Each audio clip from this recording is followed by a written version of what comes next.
Hello student, आज की class में हम पढ़ने वाले हैं linear higher order differential equation with constant coefficient, है ना।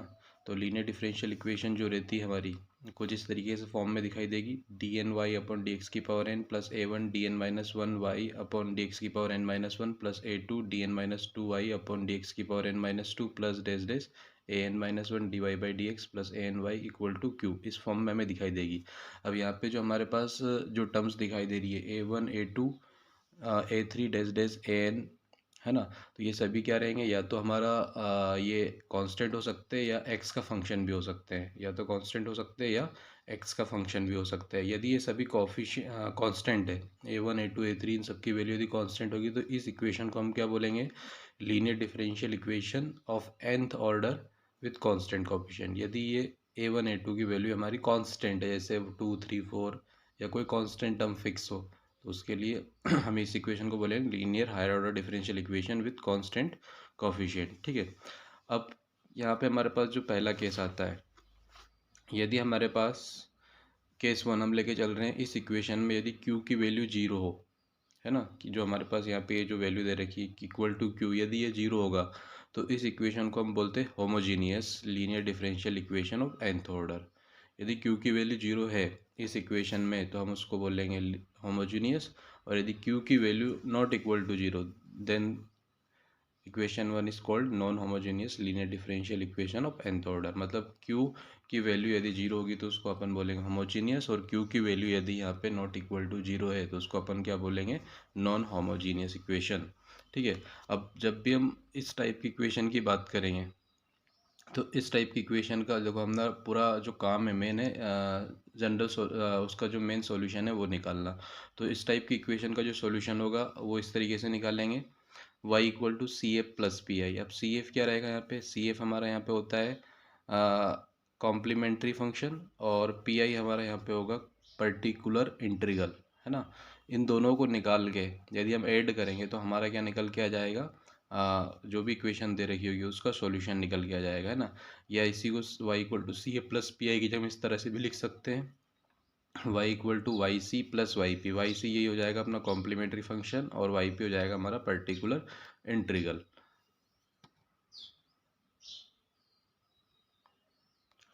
अब इसको इस टाइप की इक्वेशन को सोल्व करने के लिए हमारे पास इसका वर्किंग रूल क्या होगा, जैसे हमने बोला y equal to C F plus P I इसका सॉल्यूशन है, तो सी एफ को फाइंड करने के लिए बोले तो कॉम्प्लीमेंट्री फंक्शन को फाइंड करने का हमारा वर्किंग रूल क्या होगा, जैसे हमारी जो इक्वेशन है कुछ इस फॉर्म में दिखाई देगी, है ना। D N y d x की पावर एन प्लस ए one D N minus one y d x की पावर डी एक्स की power N minus one plus dash dash equal to q, है ना। तो इसमें इस इक्वेशन को करना क्या है, हमें इस इक्वेशन में कॉम्प्लीमेंट्री फंक्शन को फाइंड करने के लिए सबसे पहले हमें क्या करना है, डी बाई डी एक्स की जगह डी रिप्लेस करना है। डी से रिप्लेस कर देंगे तो यदि D two by D x की पावर टू होगा तो डी स्क्वायर आ जाएगा, D cube upon D x की पावर थ्री होगा तो डी क्यूब आ जाएगा, और D N upon D x की पावर एन होगा तो डी एन आ जाएगा। तो ये इक्वेशन कुछ इस फॉर्म में कन्वर्ट हो जाएगी, जैसे अपन ने D N Y upon D x की पावर एन, इसकी जगह D N by D x की पावर एन की जगह डी एन कर दिया तो ये हो गया D N into Y plus A one D N minus one into Y plus A two D N minus two into Y plus days dash. इस तरीके से ये फॉर्म में हमारा कन्वर्ट होके आ जाएगा, a N minus one D y a N Y equal to q, है ना। और इस इक्वेशन से यदि अपन y को कॉमन ले लेते हैं तो यहाँ बचेगा हमारे पास डी एन प्लस ए one D N minus one, यहाँ से बचेगा a two D N minus two plus dash dash a N minus one d plus A n into y equal to q. तो ये हमारे पास क्या हो जाएगा, जब भी हमें कॉम्प्लीमेंट्री फंक्शन फाइंड करना है तो सबसे पहले अपन ये स्टेप फॉलो करेंगे। क्या करना है, इसके अंदर डी बाई डी एक्स की जगह डी पुट करना है, और D N by D x की पावर एन की जगह डी की पावर एन पुट करना है। ओके।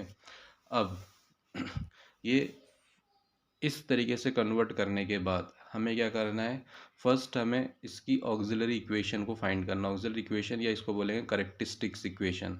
तो करेक्टरिस्टिक्स इक्वेशन क्या होगी, करेक्टरिस्टिक इक्वेशन के लिए हमें कुछ नहीं करना है, इस इक्वेशन में जो हमारे पास ये इक्वेशन आई है इस इक्वेशन में हम क्या करेंगे, q की जगह पर जीरो पुट करेंगे, y की जगह पर वन पुट करेंगे, d की स्पेस पर अपन m पुट करेंगे। क्या करना है फिर से सुन लीजिए, q हो जाएगा जीरो ऑक्सिलरी इक्वेशन फाइंड करने के लिए, q जीरो y वन, और d की प्लेस पे क्या जाएगा आपका m आ जाएगा, d की जगह पे क्या कर देंगे m पुट कर देंगे। तो ये इक्वेशन क्या बन जाएगी हमारे पास, d की जगह पे m मतलब d की जगह पे m, d स्क्वायर की जगह m स्क्वायर, d क्यूब की जगह m क्यूब, d की पावर n की जगह m की पावर n और y की जगह 1 हमने बोला है, ये हम क्या कर देंगे पुट कर देंगे। तो हमारी इक्वेशन किस फॉर्म में बन जाएगी, m की पावर n, d की पावर n की जगह, d की पावर n की जगह क्या जाएगा m की power n plus a1 n-1 था तो यहाँ m की power n-1 plus a2 m की power n-2 plus dash dash an-1 m plus an equal to 0। तो इक्वेशन कुछ इस फॉर्म में कन्वर्ट हो जाएगी हमारी, है ना। ये ऑक्सिलरी इक्वेशन है। अब जब इस इक्वेशन को हम सोल्व करेंगे तो हमें पता है कि जैसे कोई इक्वेशन पावर 2 में होती है ना, x की पावर 2 प्लस 2x प्लस 3, तो वहाँ पे कितने रूट निकलते हैं, 3 2। और यदि क्यूब रूट में होती है x की पावर 3 प्लस 2x स्क्वायर, तो वहाँ पे हमारे पास उसके कितने रूट निकलेंगे, 3। तो जितनी पावर होती है उतने रूट होते हैं। हमारे पास ये इक्वेशन m के फॉर्म में है।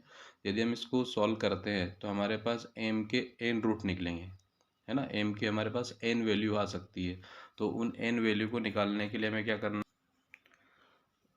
जब भी हम इक्वेशन को सोल्व करेंगे तो हमारे पास m के नंबर ऑफ सॉल्यूशंस आएंगे, n रूट्स होंगे, है ना। तो इन रूट्स के ऊपर डिपेंड करता है हमारा CF, है ना, कि जैसे हमारे पास जो रूट्स की वैल्यू आ रही है वो किस टाइप्स की मिल रही है। तो केस 1 अपन लेके चल रहे हैं यहाँ पे कि हमें जो रूट्स निकल के आएंगे इक्वेशन, ऑक्सिलरी इक्वेशन को सोल्व करने के बाद m1 m2 m3 m4 या जितने भी रूट्स हमें मिल रहे हैं उनकी वैल्यू किस टाइप की है। तो हमारे पास केस 1 इस टाइप का हो सकता है कि जितने भी रूट्स हमें मिल रहे हैं ऑक्सिलरी इक्वेशन के, सभी रूट्स क्या हो, रियल हो और डिस्टिंक्ट हो, मतलब अलग अलग हो, रियल हो और डिस्टिंक्ट हो। तो उस केस में CF हमारा इस तरीके से आएगा, C1 e की power m1x plus C2 e की power m2x plus C3 e की power m3x plus dash dash Cn e की पावर mnx, है ना। C1 C2 हमारे यहाँ पे आर्बिट्रेरी कांस्टेंट है। तो मैंने यहाँ पे क्या हुआ, जैसे ये m1 हो गया m2 हो गया, ये हमारे रूट्स की वैल्यू इसमें बस पुट करते जाना तो हमारा CF निकल के जाएगा।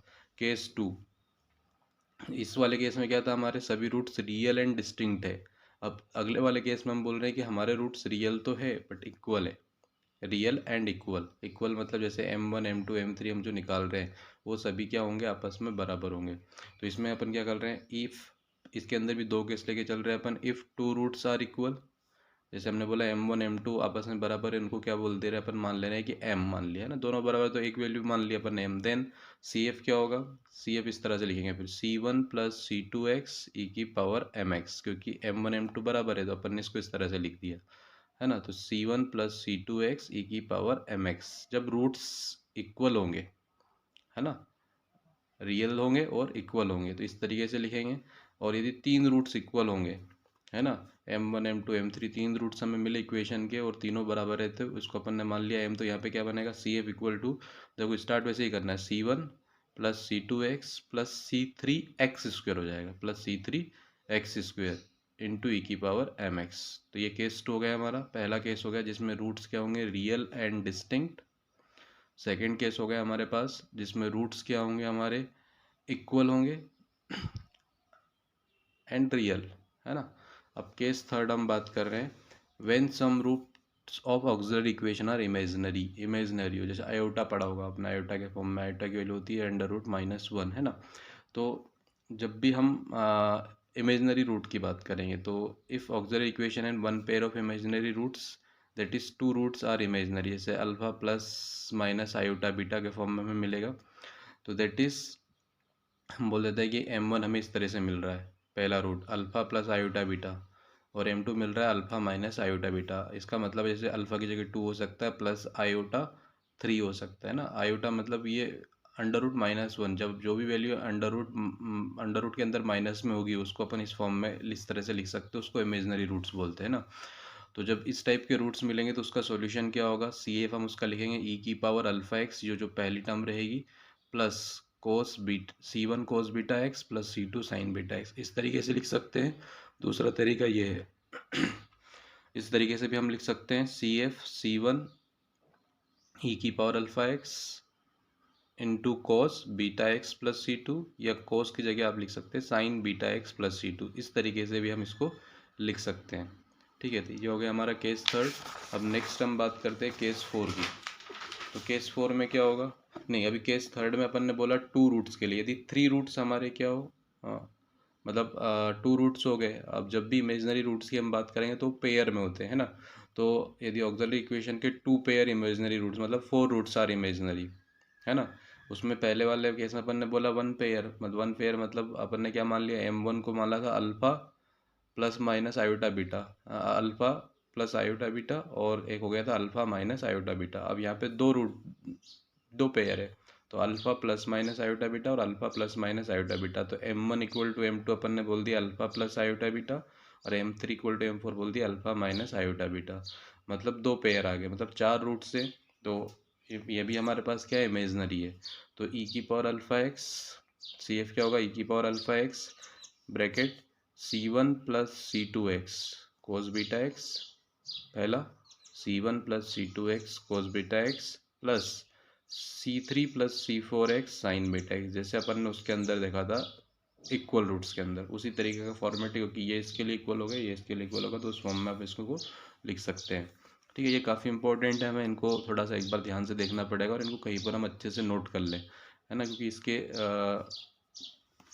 बगैर हम क्या करेंगे, सी एफ को फाइंड नहीं कर सकते। हम रूट तो निकाल लेंगे, बट हमें रूट निकालने के बाद इस तरीके से इन फॉर्म में इसको कन्वर्ट करना होगा। Case 4, when some roots of auxiliary equation are irrational, है ना। कैसे हो, इर्रेशनल, है ना। जैसे अपन बोलते हैं ना कि 2.333, या हमने बोल दिया कि इर्रेशनल नंबर, है ना पाई हो गया। When some roots of auxiliary equation are irrational, तो इर्रेशनल नंबर यदि होंगे तो वहाँ पे हमारे पास हम बात कर रहे हैं if auxiliary equation and one pair of irrational roots से alpha plus minus under root beta where beta is positive, है ना। तो M1 अपन ने बोल दिया alpha plus under root beta, और M2 इक्वल टू हो गया अल्फा माइनस बीटा। तो इसका सॉल्यूशन क्या आएगा, CF equal to C1 e की power alpha plus under root beta x plus C2 e की power alpha minus under root beta X. इस तरीके से भी लिख सकते हैं। दूसरा तरीका ये, इस तरीके से भी लिख सकते हैं, CF इक्वल टू हो जाएगा ई की पावर अल्फा एक्स, ब्रैकेट के अंदर आएगा आपका C1 cos under root beta x plus C2 sine under root beta x, okay. और CF इक्वल टू हो जाएगा आपका C1 ई की power alpha x cos hyperbolic, bracket के अंदर आएगा under root beta x plus C2। इस फॉर्म में भी हम इसको लिख सकते हैं, कोई भी एक फॉर्म यहाँ पे याद रख सकते हैं। अब यदि टू पेयर्स होंगे इर्रेशनल, तो उस केस में अपन ने क्या बोल दिया, alpha minus plus minus under root beta और alpha plus minus under root beta. Two pair हो गए, तो M1 इक्वल टू M2 को अपन ने प्लस में मान लिया और M3 इक्वल टू M4 को हमने माइनस में मान लिया। तो CF इक्वल टू कितना जाएगा, ई की पावर अल्फा एक्स, फिर से वही रिपीटेड वाला जो था, C1 plus C2x cos hyperbolic beta x plus C3 plus C4x sine hyperbolic beta x, है ना। तो ये हमारे पास चार केस थे। पहला केस था रियल एंड डिस्टिंक्ट का, दूसरा केस हमारे पास आया रियल एंड इक्वल का, तीसरा केस आया हमारे पास इमेजिनरी का, है ना। फोर्थ केस हमारे पास है इर्रेशनल का। तो ये डिपेंड्स करेंगे कि हमारे रूट्स किस नेचर के, वो M की वैल्यू जो आएगी उसके ऊपर डिपेंड करेगा कि हमारे CF की वैल्यू क्या होगी, है ना। अब हमारी पूरी जो इक्वेशन थी nth ऑर्डर की, है ना, linear differential equation of nth order, है ना। तो उसमें यदि Q की वैल्यू जीरो होगी तो हमारा जो PI रहेगा वो नहीं निकलेगा, PI की वैल्यू ऑटोमेटिकली क्या हो जाएगी, जीरो हो जाएगी। PI जनरली डिपेंड करता है Q पर, है ना। तो हमारा सॉल्यूशन क्या जाएगा फिर इक्वेशन का, y इक्वल टू CF, मतलब यदि हम CF की वैल्यू निकाल देंगे तो हमारे पास इक्वेशन का सॉल्यूशन निकल के आ जाएगा, यदि हमारे पास इक्वेशन में PI की वैल्यू क्या हो, जीरो हो तो।